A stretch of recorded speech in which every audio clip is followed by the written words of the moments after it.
our midst. He is and ever shall be. You're listening to Ancient Faith Radio, timeless Christianity 24 hours a day.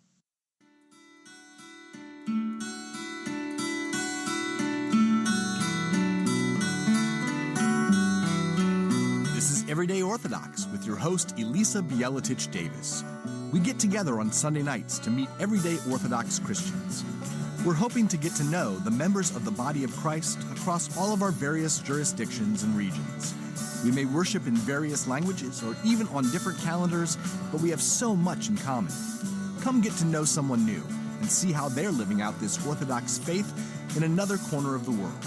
After all, every person is an icon of Christ, and as we'll see, every person has a story to tell. If you have a question for tonight's guest, we invite you to call in and join the conversation at 1-855-237-2346. That's 1-855-AF-RADIO. Now, here's Elissa. It is Sunday, December 17th, 2023, and we are live on Ancient Faith Radio. Welcome to Everyday Orthodox. I'm Elissa Davis, and we get together here every Sunday night to meet another everyday Orthodox Christian. You know, I like to think that we are building community through conversation. What better way to achieve unity in the church than by a sort of grassroots effort to get to know our brothers and sisters across jurisdictional lines and really regional lines, I think, are as big as jurisdictional lines. We're a big area over here in North America. But, tonight I have a really especially interesting and fun guest. I'm so excited for you to meet him. But I do want to let you know, as always, you are invited to call in with questions. The number is 1-855-AF-RADIO. That's 1-855-237-2346. And if you call, Matushka Trudy Richter is here tonight producing the program, and she will answer your call and put you right through, and you can talk to our guest. So, also, I'd like to let you know that, of course, Simon is here as well. He's making sure that the video goes through. We are live with video on YouTube and, of course, always archived on YouTube as well. We're also on the Ancient Faith Radio site. We're on the AFR app. We're on Facebook Live. We're all over the place. So if you can't find us, just look a little harder. We're everywhere. But all right, without any further ado, I'd like to introduce to you Father Patrick O'Grady. So Father Patrick is, he actually teaches at the Antiochian House of Studies. And if you're a regular listener, you've heard me talk about that before. I'm working on a master's there. And Father O'Grady teaches our liturgical theology courses, and they are just absolutely beautiful. I've heard that in a lot of places, liturgical theology is very much about rubrics and about the very specifics of how one does the liturgy. And of course, our course does cover that, but Father O'Grady also talks a lot about the theology of the liturgy of the sacraments, and it's been a beautiful experience. It's a very hard course, but it's a beautiful experience. And I'll say it's so good, many people take it more than once, mostly because they couldn't pass it the first time or the second time, but it is fantastic. So Father O'Grady also, he contributed to the Orthodox Study Bible. He's worked on some very beautiful liturgical texts. I'll have him tell you about it so that I don't mess it up. But he's an Orthodox priest, of course, and he's in the Antiochian Archdiocese, but he's been moving around a little bit, so I think he's in California right now. But he also wrote a really beautiful book with Ancient Faith Publishing, and it's called Come Let Us Worship. And that is like liturgical theology for the lay population, right? It's for those of us who are not going to be priests and not going to seminary and just want to have a better appreciation for the liturgy. I recommend you pick it up. It's a very beautiful little book. But all right, without any further ado, Father Patrick, welcome to the program. It's a joy to be with you. I'm glad. Thank you, Elissa. I'm so glad to have you on the show, Father. This is so lovely. But thank you very much. Now, I always start our show with a very simple question. Where were you born? Where does your story begin? Oh boy. I don't know if you really want to know. I was born in New Jersey. Right. That's so funny. Bishop Thomas, our Antiochian bishop of Antiochian village in that area, he was from there too. And whenever we see each other, we just laugh. Yeah. Well, it's funny I grew up in Montclair, New Jersey. Wow, yeah. You've spent most of your life on the West Coast, though, right? Most of your adult life. So you're That's correct. I came out west in the late 60s and never went back. There you go. All right. So what was it like Yeah. growing up in Montclair? Well, it was Irish Catholic and Irish and Italian Catholics. I went to Catholic schools. I grew up in the Roman Catholic Church, and it's an urban area, suburbia. I longed to, in my early years, I longed to travel. I always dreamed when I was a kid. I used to collect road maps. You could write into the various gas station oil companies, and they'd send you road maps if you told them where you want to go. So I had boxes and boxes of these, and I used to dream about going to discover the world. So that was my growing up. Oh, that's neat. That's really neat. I loved maps as a kid too. You know, just like trying to learn them instead. You feel like you've been there because you've read them. Of course, you haven't been there at all. But it's very different to go. I used to, when I was a little kid, I made a map of New Jersey, and I cut up the whole state according to counties and made a jigsaw puzzle out of it. Just a homemade jigsaw puzzle. That was the kind of guy I was. So anyway. That's one of those like little vignettes that does give you a lot of information about your personality. That's right. Yeah, to beautiful. this day, I'm a detail kind of person, so I like to solve puzzles and that kind of thing. So now, the biggest puzzle of all is to discover the heavenly kingdom. Everything else becomes a means to find the ultimate reality, and God in his great mercy guided me through all that. I wept a lot. I felt lonely growing up, and I wasn't very popular, and my chosen activity was to read, and so I spent a lot of time reading, and then eventually traveling, and that defined me for many years until I found my home in the church. Wow. So you grew up in the Catholic Church. Were you very spiritual? Did you enjoy the Catholic Church? How did all that work out for you? Well, I didn't have any negative experiences. I grew up in a parish. The priest was very kindly. He was a good one. But, you know, it was mostly the emphasis was on moralism, like being a good person. Don't be bad because you go to hell. And if you do good, you know, then you're good, you know. So I remember as an 8-year-old with my best friend, I got a bee sting. We were playing in some, I don't know, in the woods there, or some creek or whatever. And I thought that God was after me because I'd done something wrong. So he sent a bee to sting me. So I went to confession. The priest said, be a good boy and everything will be fine. So I grew up with this moralism, but not really a spiritual climate. It was more like a moral climate. So I never thought of Jesus as approachable. I thought of him as distant, like up in the little box inside of the altar. And when I was a late teenager, I had a very dramatic conversion experience, actually in the Pacific Northwest.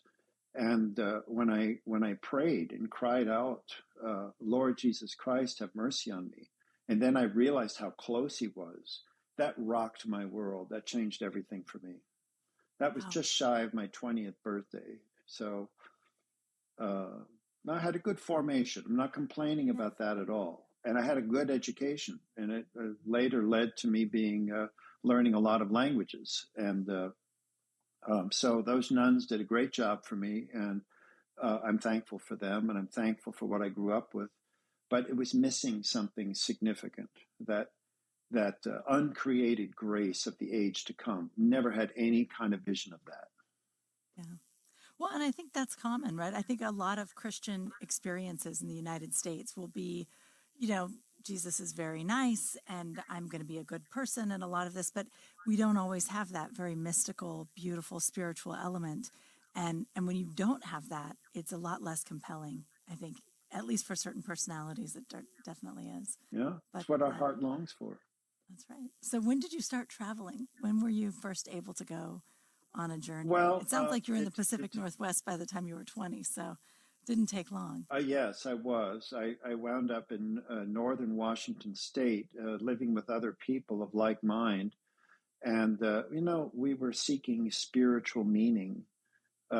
we tried everything, every philosophy, every, religious background, and other less savory means to find the eternal. One of my friends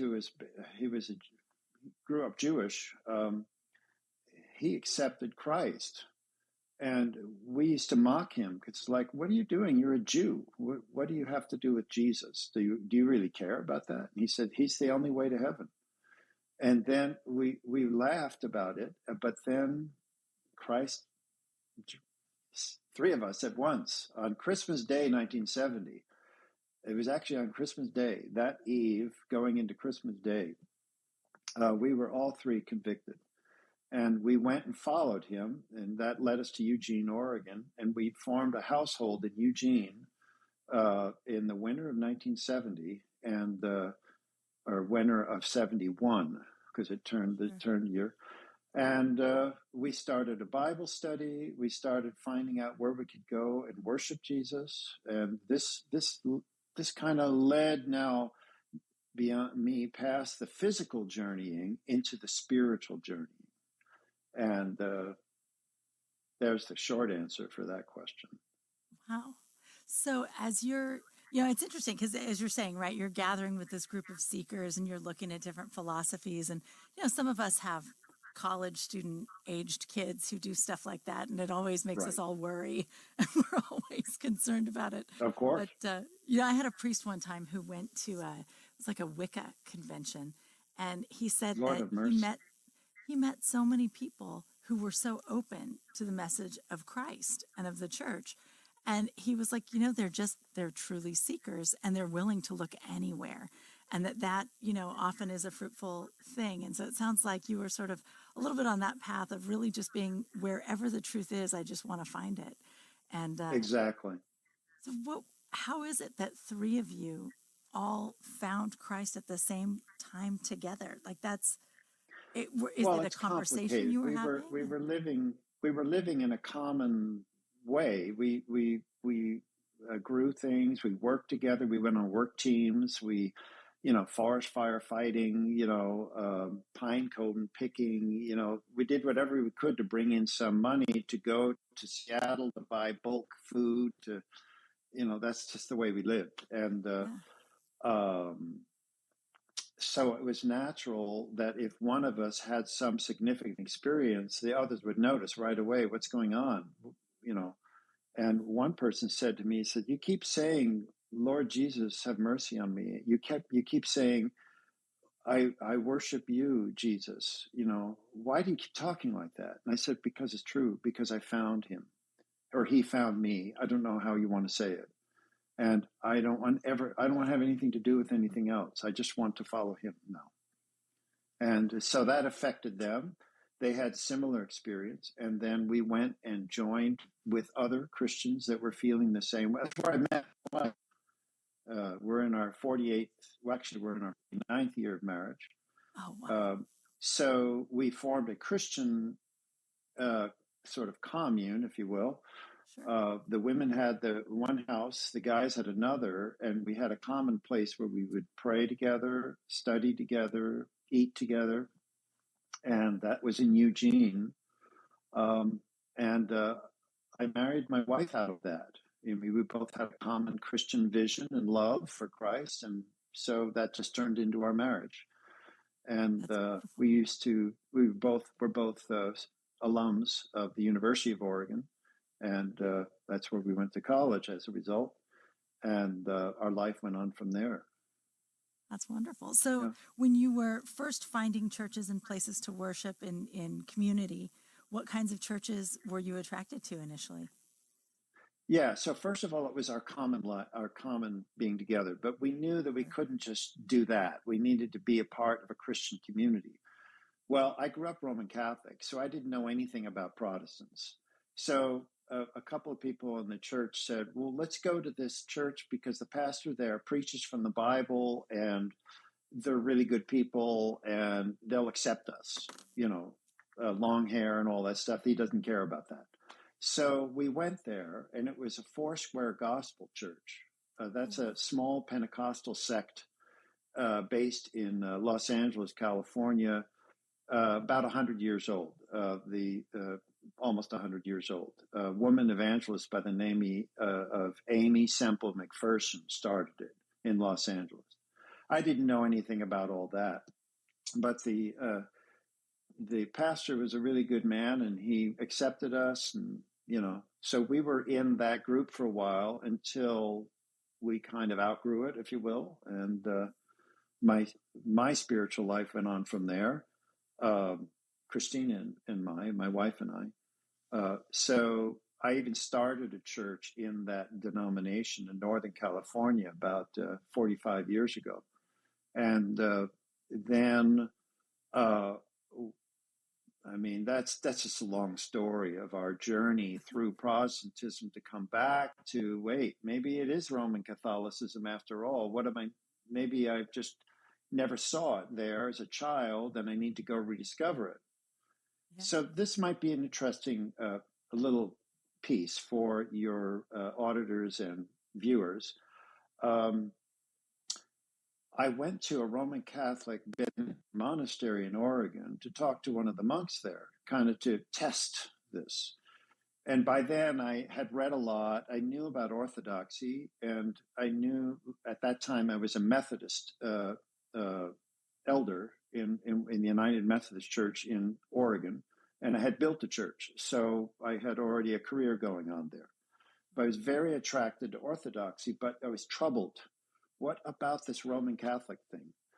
And I went to talk to one of the monks there, and they're good people there. I've kept a relationship up with them. I did a lot of doctoral research at one of their libraries. It's wonderful. I have nothing negative to say, but I had to feel this out. So I went and talked to him, and I said, so Father, this is my background, and tell me why, give me, if you can, tell me a simple reason why I should come back to the Roman Catholic Church. And he said, it's very simple. If you have communion with the Bishop of Rome, you're saved.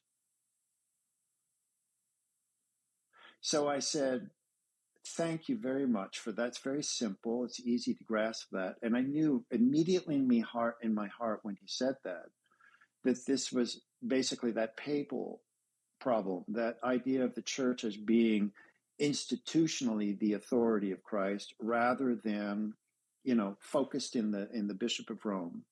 This is the problem with papalism. It universalizes or makes extreme one little element, and whereas Orthodoxy has a much broader kind of expression of the tradition through many, many different elements, not just the hierarchy, but also the liturgical, scriptural, dogmatic, ascetical, and charismatic elements of the church all together are breathing the same life of Christ. There is no vicar of Christ on earth. There's no such thing as that. Christ is in his body.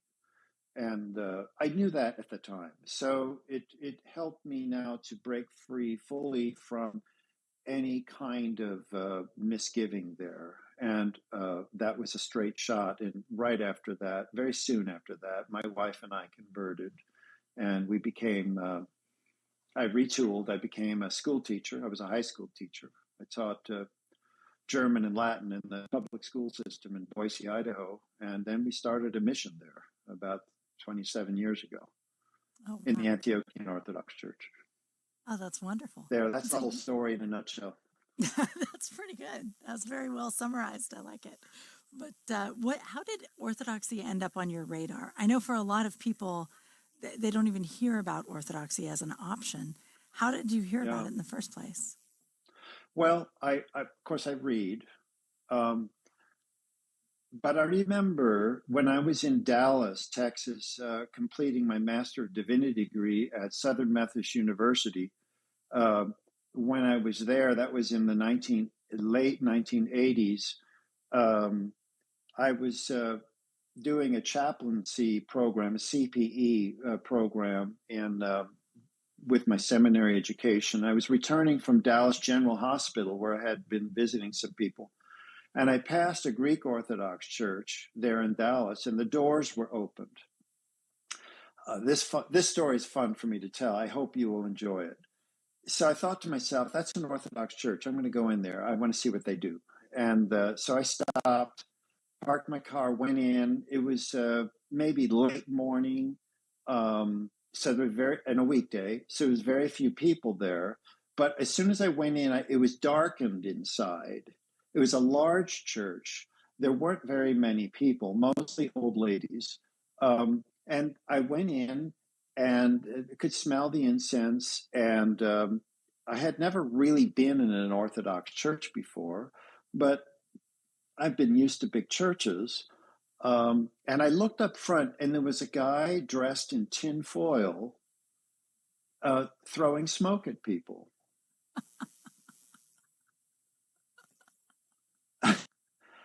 And I thought, what's going on here? And now I was a classics major as an undergraduate, so I could read Greek.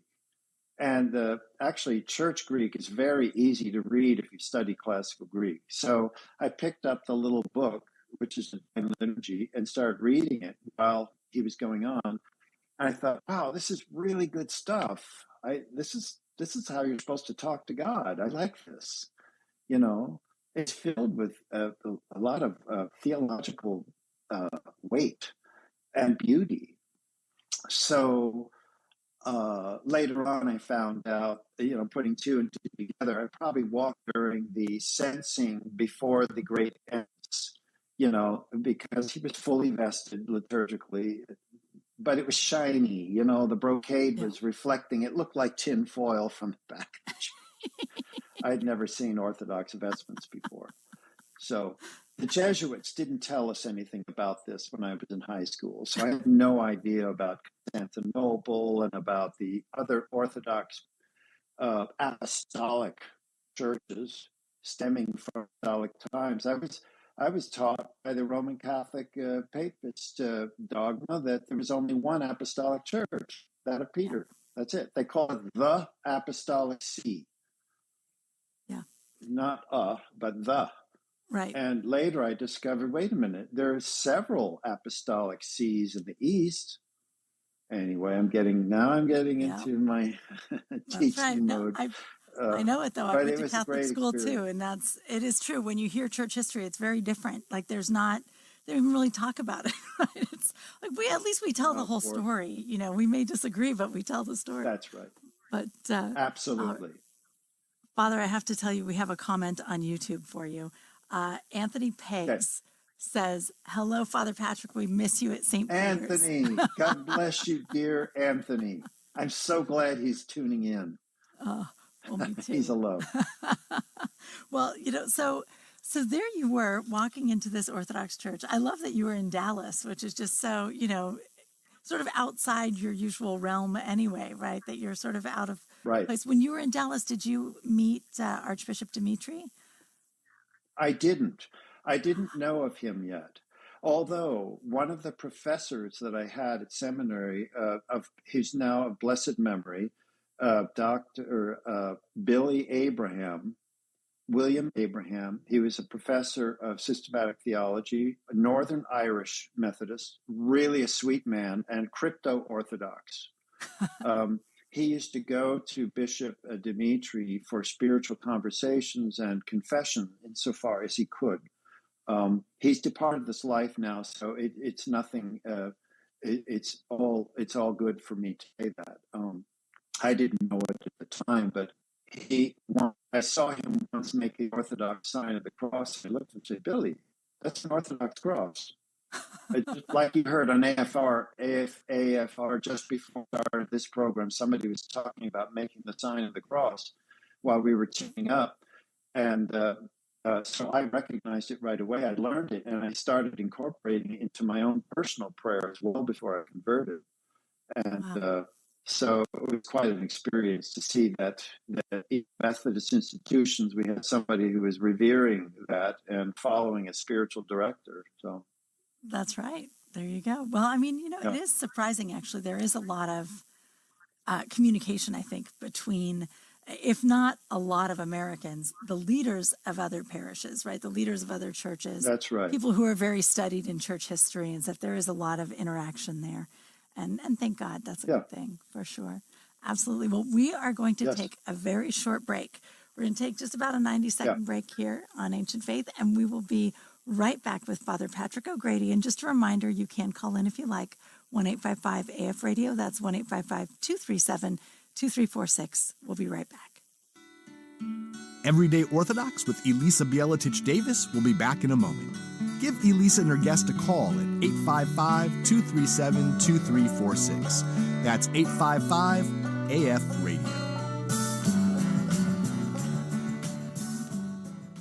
Good Night, Child of God is a new children's bedtime book revealing the kingdom of heaven all around us. Enjoy and share this calming bedtime companion on the journey to sweet dreams. Good Night, Child of God is now available at store.ancientfaith.com. We're back with Everyday Orthodox with Elissa Bielatich Davis. Do you have a question for Elissa and today's guest? Call in now at 855-237-2346. That's 855-AF-RADIO. Here again is Elissa. And welcome back to Everyday Orthodox.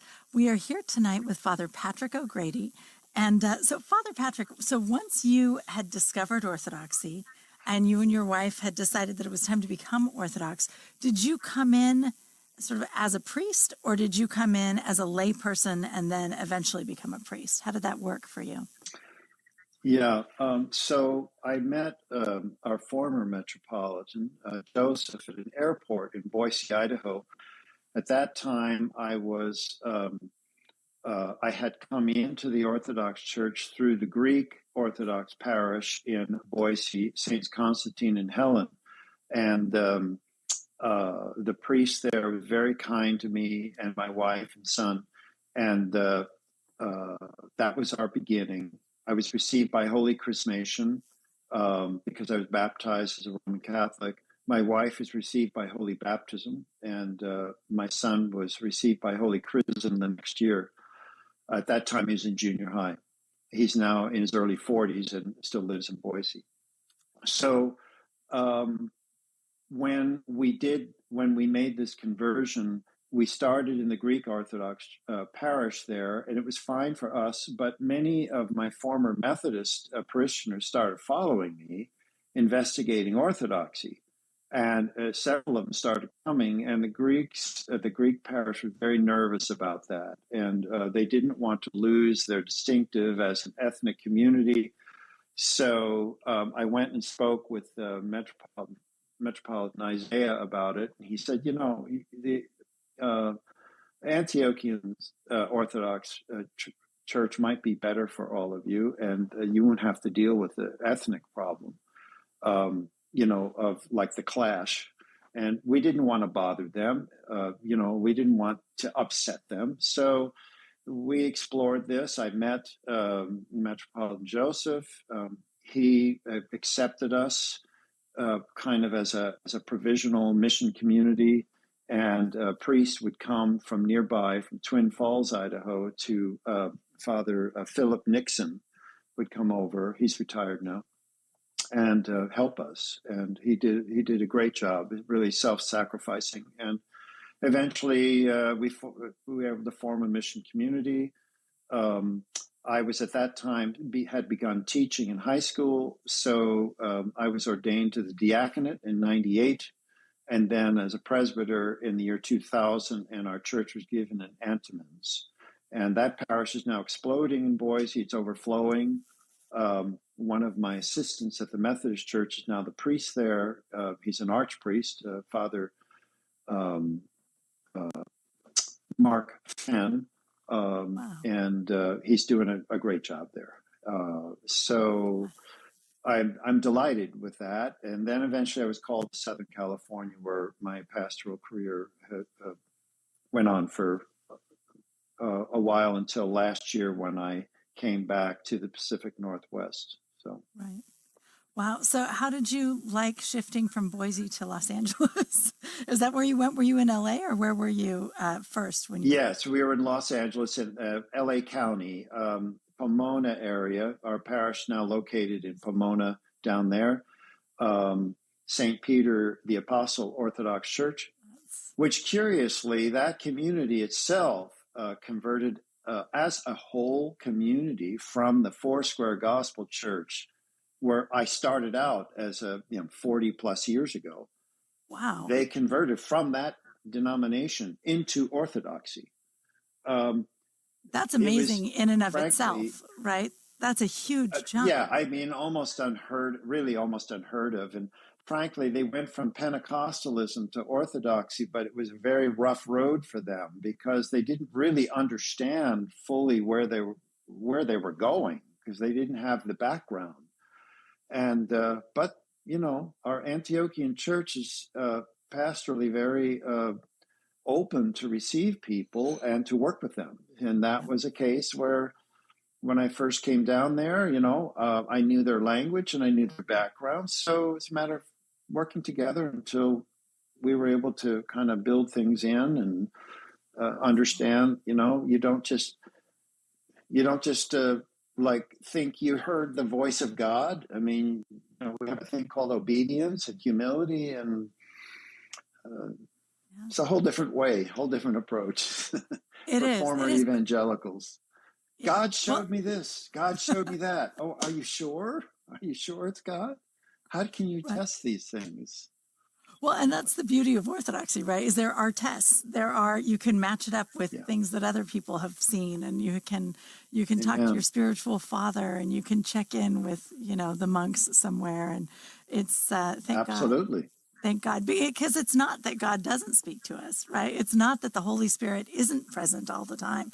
It's just a matter of discernment is really tricky, and that's absolutely just our fallen state. But so that's interesting that they came directly from Foursquare. But how beautiful for you, because you're the perfect person to pastor that church. That works out very well. I would say I understood the language, I understood their background, and I valued their experience. And it wasn't always easy to redirect that, but God helped, and that church is doing well now. The good priest that followed me last year doing a great job. I love it when those kinds of things work well. It just shows the apostolic nature of our church at work, that charism of the episcopate that works in concert with the overall church, that we're not just in any given community, we're not just by ourselves. We don't just belong. That's just not my church, My church, we have this expression, in Orthodoxy, but it means the whole church, not just one little parish. Yeah. That's right. That's right. And I think especially from a pastor's perspective, right? Because there are situations where someone builds a church and it's his church, and if he leaves, that whole church may just fall apart, right? And so it's a very different, it's a very different place to be. Absolutely, as an Orthodox priest, it's very different.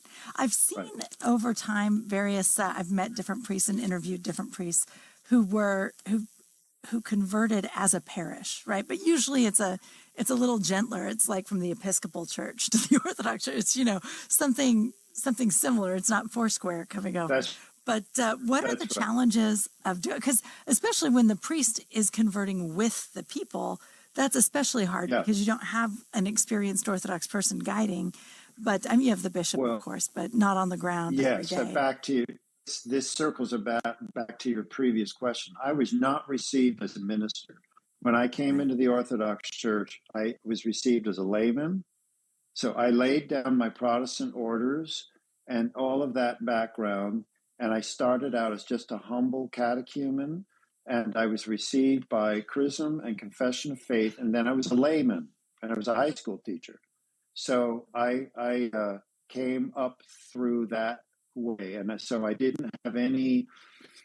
It wasn't a professional conversion. It was deeply personal. My wife and I did it this way. It just opened up that way, and. So I'm grateful for that, because we were able to leave everything behind that no longer was part of our life, and we could just go to church. We could just, put in our tithe. We could sing in at the chanter stand, participate in some way or another, and this was wonderful. We did that for a few years. Didn't last long. And then people wanted to go further, and I was willing, of course. I love preaching and I love teaching, so that it was a natural transition, very natural transition for me. Nothing forced about it at all. Thank God. I believe. And I started out in the St. Stephen's course. I went to Antiochian Village. I was a resident there. I was a St. Stephen's course. In those years, the Antiochian House of Studies, it wasn't known as that. It was just called the St. Stephen's Course of Studies. And they had a special unit for those who already had an MDiv program. And so it was like a year. And so I did that year. And so I went up through all of that myself. So. Isn't that amazing? And now here you are teaching in the program. That's great. Yeah. But of course, it's a bit of a different program now, right? It's much bigger. It's accredited. It's, master's degree, PhD, all sorts of stuff. Yeah. It's very big. So when you were saying when you walked into the Greek church in Dallas, it's Holy Trinity on Hillcrest probably. But so when you went into Holy Trinity and you saw the liturgy happening and you're reading along, you loved the liturgy. How long, at what point do you, as you're a priest, are you just sort of gently becoming a liturgical scholar? Or did you go back to school? At what point did you become someone who's rewriting this?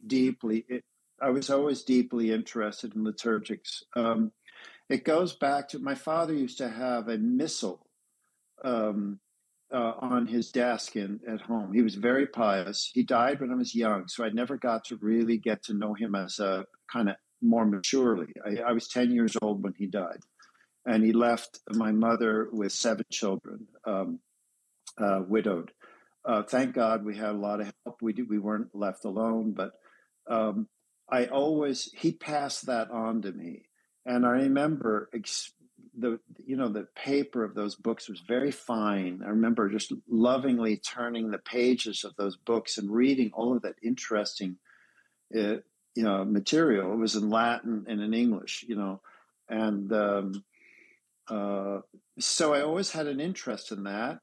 For instance, I studied the Bible assiduously when I was an evangelical, and I learned to read it in Greek and Hebrew, so that I could follow it, and it was very, very important to me.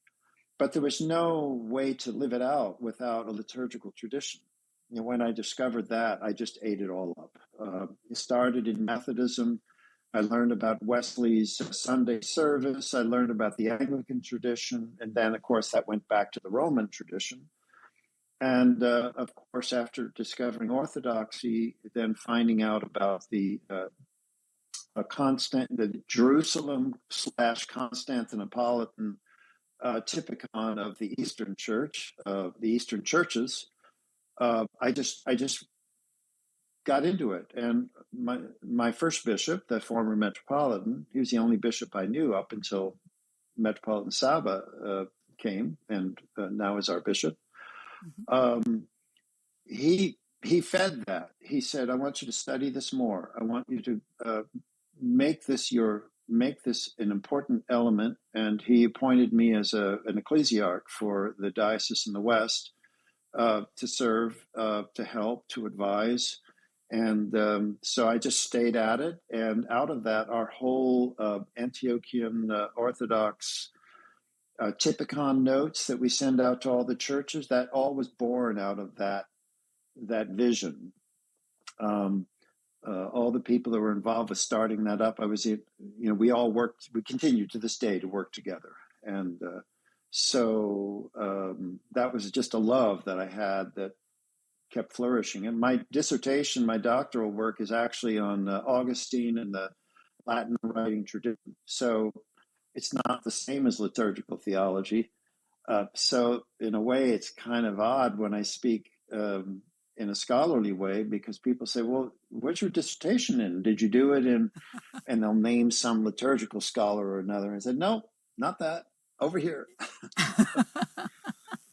Well, it's really your passion is why, right? Like, I mean, it's really the thing that speaks to you the most. And so, and it's beautiful life. Taking your course because you can feel it, right? Like your love for it. It's always, I feel like the subjects we all love are the ones where our teachers really loved those subjects, right? Because you can pass that on and that excitement. And I think that's palpable in our classes. It's a little contagious, but thank God for that.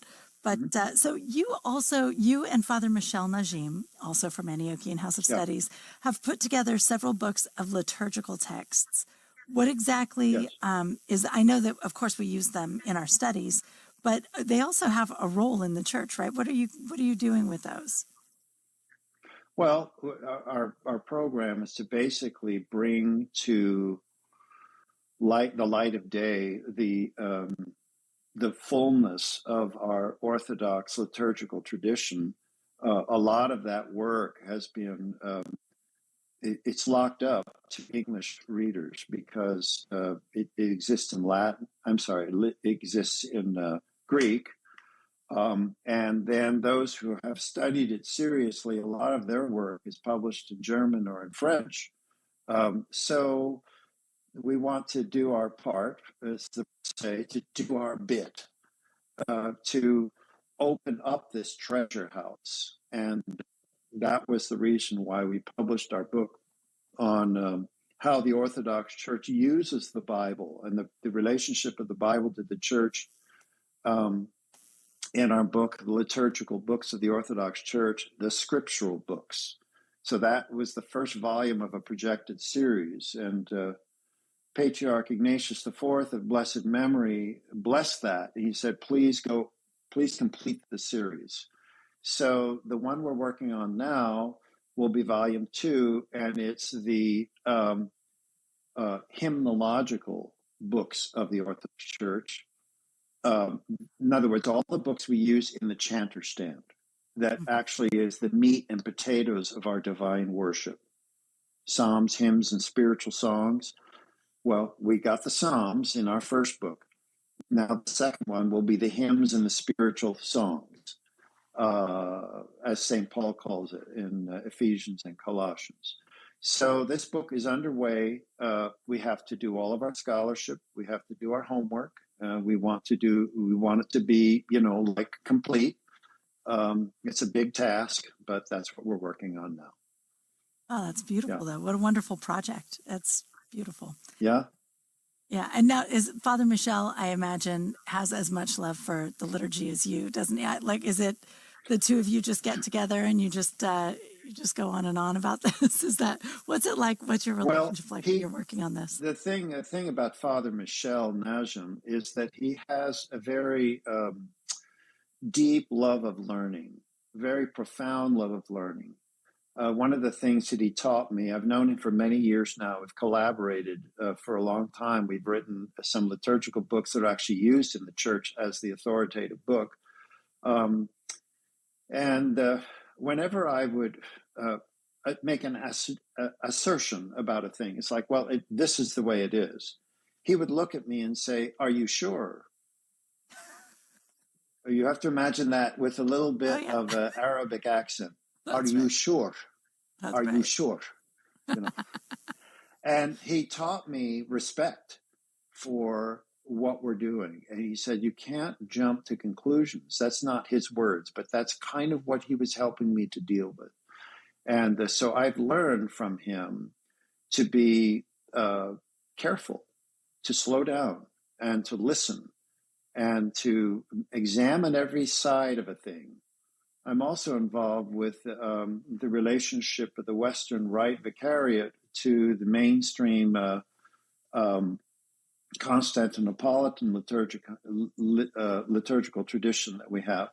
And we have both of these in our Antiochian Archdiocese. And what's the relationship between them, and how should these things be adjudicated and cared for? And so I have it's a difficult arena because it's so broad and it covers so much, and there's so many pitfalls. So humility, patience, love, a recognition of the apostolic and Catholic nature of our church is essential. We must avoid all parochialism, all kinds of small-mindedness, flag waving of one jurisdiction over against another. This is all nonsense. This is all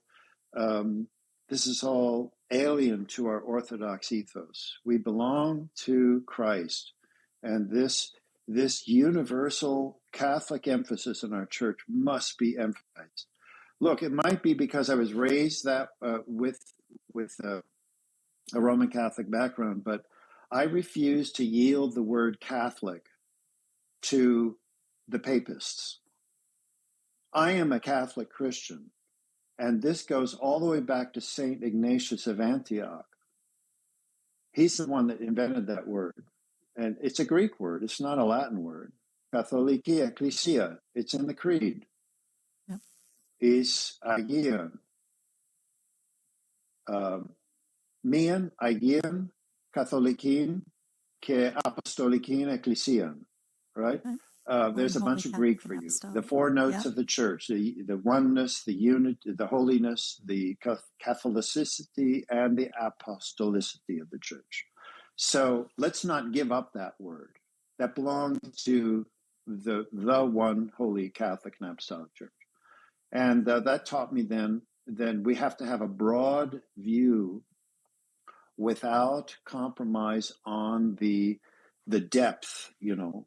And what is that depth? Is it nothing less than Christ in vitalizing the church from within? Right? The uncreated grace of the Lord himself animates the church through the Holy Spirit. This is what we have to keep our eyes on. Absolutely. And I think some of our listeners may not be very aware of the Western Rite, which is, I bring that up because actually I was just talking to a good friend of mine who said, I just met someone who said he was in the Western Rite and he was describing it. And I told him that's probably not Orthodox. I was like, no, it's real. It's Orthodox, right? It's a thing. There is a Western Rite within the Antiochian church where the services themselves may have more of a Western, I don't know what you like, a feel to them, but the theology is soundly Orthodox, right? It's and it's legitimately Orthodox, but it is true. It's difficult for people, and it's difficult. I mean, it's hard enough for, Greeks and Russians to understand one another, let alone to find room. But I did find it so interesting and helpful in our classes when you pointed out, discussing the liturgy, that the Roman liturgy, of course, was Orthodox until the schism, that there was room in the church for multiple styles historically, and that for us to just lock it down is really not authentic to the beginning of the church. And that's, something I don't think we think about very much. But so how would you describe the Western Rite to listeners who aren't sure what that is? Well, it's difficult because it is the survival of the apostolic liturgical tradition of the West. This would be Old Rome, the Latin-speaking Christian West. We're talking about such a long time since the Church of Rome was in communion with the other Orthodox churches. I mean, such an enormously long time that so many obstacles now exist in understanding. And frankly, we live in an age of if I say ecumenism, I mean it in the sense of oneness for oneness sake. In other words, a kind of a desire to politically can we just all melt together and just become one? I mean, do we have to have all these divisions? This is very superficial and it never works. In the Orthodox Church, there's things missing in the West that have disappeared, like a sense of the uncreated grace of God. The goal, the human destiny of deification, the understanding that Christ has come to deliver us from the works of the devil. What happened on the cross? What happened when Christ entered the unseen world to destroy the tyranny of the devil and to open Hades, so that all of those could be rejoined, like we see in that beautiful icon of the harrowing of hell. This used to be the common Christian patrimony, East and West. And so the Western Rite is the survival of a minority liturgical rite within the Orthodox Church. And we're not talking about uniatism or the exappropriation of Orthodox churches to kind of get them to be a part of the Roman Church just by admitting the Pope. This is superficial, and it always damages those communities. So we're not talking about uniatism, and we're not talking about a casual ecumenism just on a political level. We're talking about the depth. I probably am not the best one to answer the question of the Western Rite within Orthodoxy because I've never lived in that. When I became Orthodox, I started in with the Liturgy of St. John Chrysostom and the Typicon of Jerusalem and its daughter Typica. I've always lived there, and it's been long enough now, almost 30 years since I converted, so it's my life. So perhaps others can speak of it more definitively within the Orthodox framework. I'm going to be very bold and say that the Western Rite exists now is fraught with some interior difficulties. They're struggling with a sense of identity. They know that, so I'm not saying anything they don't know. And but they're good people, and they're trying to figure it out. Yeah, absolutely. Well, and I think, it's tricky because there is so little awareness of it in the Orthodox world as well that, they show up at an Orthodox conference or something and no one's ever heard of this and has no idea what they're talking about. They meet a lot of suspicion, unfortunately. But thank you, Father, for talking about that. I want to let you know, there is a message from Edward Hall on our Facebook page for you. And he says that he went to the Mission Church in Boise once a long time ago, 2005 or 6.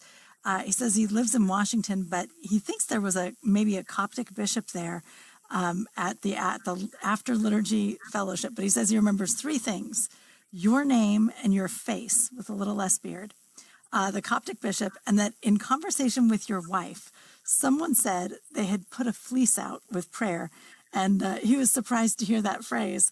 And she said, regretfully, many Orthodox have thrown the baby out with the bathwater. And it was so good for him to hear, that sort of commendation of something beautiful in Protestantism being brought over and welcomed. It's awesome. True. There are a lot of good practices, right? There are a lot of beautiful things that we don't have to be allergic to them because, Amen. because they're simply Christian. That's right. Absolutely. Exactly. So speaking of your wife, Father, so you have grandchildren now. You have. Are you able to retire a little bit? I think they've still got you working quite a bit as well. But do you get to play with your grandkids sometimes? Yes. So our son and his wife and grandchildren all live in the Boise, Idaho area. He never left there. When we moved there from our last Methodist church in Portland, Oregon, we came to Boise. I was appointed as a Methodist church there, and then 2 years later converted and became Orthodox. So we've lived there. We lived there then. He was going into the 7th grade. Now he's in his early 40s, and we have 3 grandchildren, a 13-year-old Poppy, a 10-year-old Birch, and little Adelaide, who's a year and a half old. So, yes, we see them regularly. But I have to tell you, since leaving Southern California and coming back to Boise, there's really, it's not the place for me. At least it hasn't proven to be. We started with the idea of starting a mission there again because it's such a great need. But in the end of the day, Metropolitan Saba decided it's not the right time. So I made myself available, and I'm now serving a parish in California at Angels Camp, California, St. Gabriel Church. This is in the Sierra Foothills in Central California. Yeah. And that's an old church, right? Like that's an old. It's not the historic. There are one. a couple of Serbian churches in the area that are very old. They go back to the Gold Rush era. Yeah. But the one Serbian church in Angels Camp, I believe it's St. Basil, not Basil the Great, Vasily. Of Ostrog. That's it, Ostrog. But it's only memorial church. There's no pastor there. It's not a living community, and they only open it once a year for a special service. And then nearby in Jackson, there's a Saint Sebastian of Jackson, and that's a vital parish, a Serbian Orthodox parish in Jackson, California. I used to work at the camp there.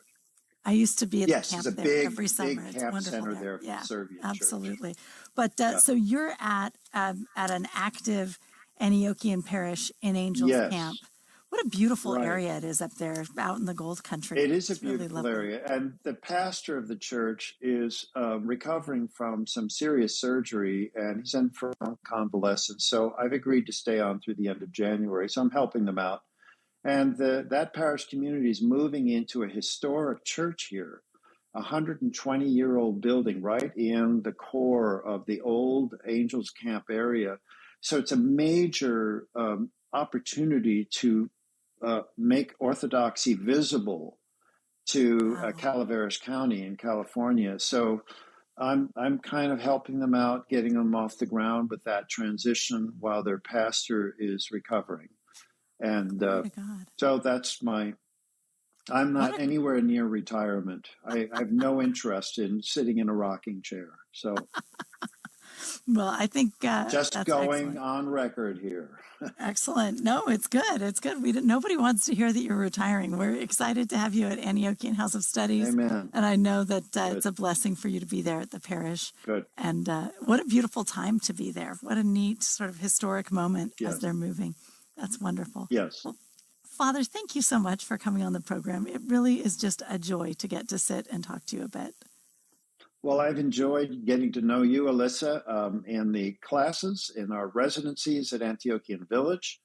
It was a joy for me to come and join you, and may God strengthen all those who are hearing these words. And I especially want to invoke the blessing of the Lord on you all as you approach the great mystery, the feast of the incarnation of the Word of God. So blessed and holy feast day of the Nativity of the Lord. As we sing the opening words of the first Catavassia of the canon of Nativity, Christ is born, right? Christos yenate. So I wish that to all of you. So rejoice and feast. Okay, thank you so much, Elissa. And thank you so much, Father. And thank you for your courses. They've been very beautiful. I've really absolutely loved them.